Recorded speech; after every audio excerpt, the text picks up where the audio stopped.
bar yirma indi na ide kirmama. Da yirma yeso ma ide kirmama. Kwaya jako sui ebe. Kwaya ikir chilo ma be. Kwaya ana ba na dokta be.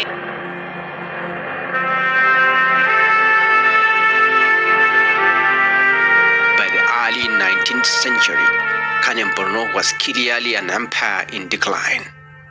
This made it easier for the launch of jihad and infiltration of the Kanem Borno Empire by Fulani warriors led by Sheikh Usman Danfodio, founder of the Sokoto Caliphate. Danfodio conquered Ngazargamu, the then headquarters of the Kanem Borno Empire, under Mai Dunama. Dunama called for the help of Sheikh Muhammad Al-Amin El-Kanemi to repel his Fulani opponents. After successfully challenging Danfodio's jihad through war and negotiations, Mai Dunama rewarded El-Kanemi with control over Borno province, taking the title Shehu.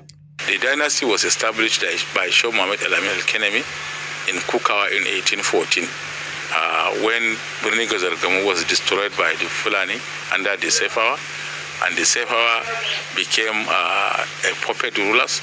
The leadership of the Sefawa in Birni Gazargamu was tottering. It was a declining leadership. So El-Kanemi, in order to reinvigorate the political and military strength of Borno, took over the leadership of Borno in 1814, and then by 1821 he founded Kukawa as the capital of his administration. And when he died, his son Umar succeeded, and then the name of the dynasty became Al-Kanemi dynasty, deriving its name from its founder, Sheikh Muhammad Al-Amin El-Kanemi, the great-great-grandfather of the Sheikhs of Borno. El-Kanemi became both the voice of Borno in negotiations with Sokoto, as well as an independent ruler of a trade-rich area with a powerful military. You know, when our army was going to protect the Kano, emirate, when they are going to assist the soldiers in Kano in fighting back against the Fulani, Bello had to write a letter to Yakubu Bauchi telling him that intercept the army of Borno, don't let them go to Kano. And Yakubu intercepted, and war ensued between us and the Yakubu's forces. And what happened was that, they were able to steal our tambari, and then we were able to also take some of the, room, kalam, we took it, and they took up till this moment the tambari in Bauchi is ours. We want it back, and we are going to take it.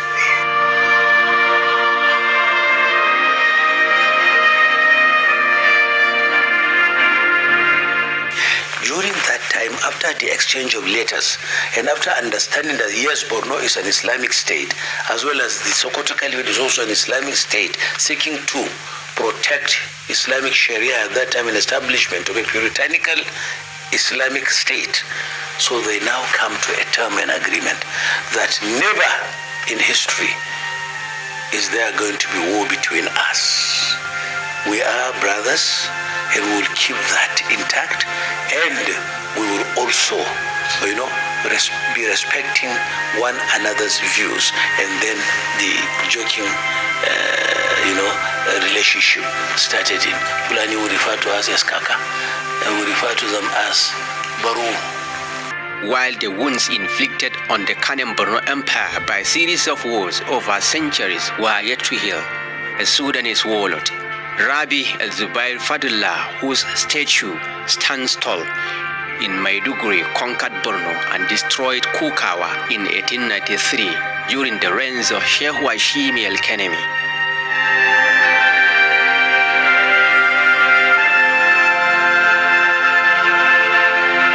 Rabi was killed by French troops in the end of 19th century, and Sheikh Abubakar Garbai killed Rabi's son, Fadullah. Because at the time when he was living, he was a military general that has deserted from the army. He must have his own followers. And at the time when he was living, he ran away with a lot of cache of ammunition. So he was using it in order to conquer all the people that he met on his way.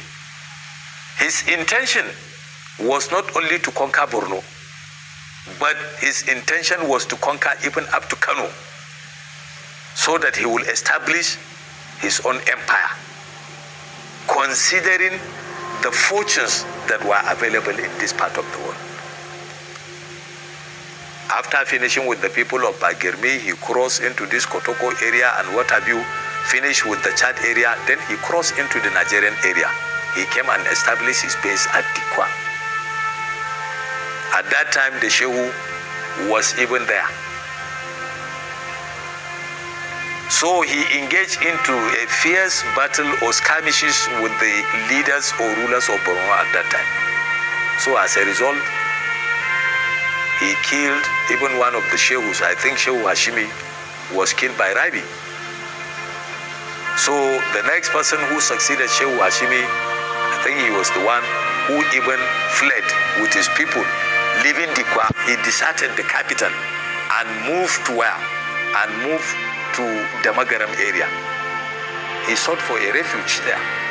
They became refugees and they stayed there for some time. Rabi, while he continued with all his activities, ravaging and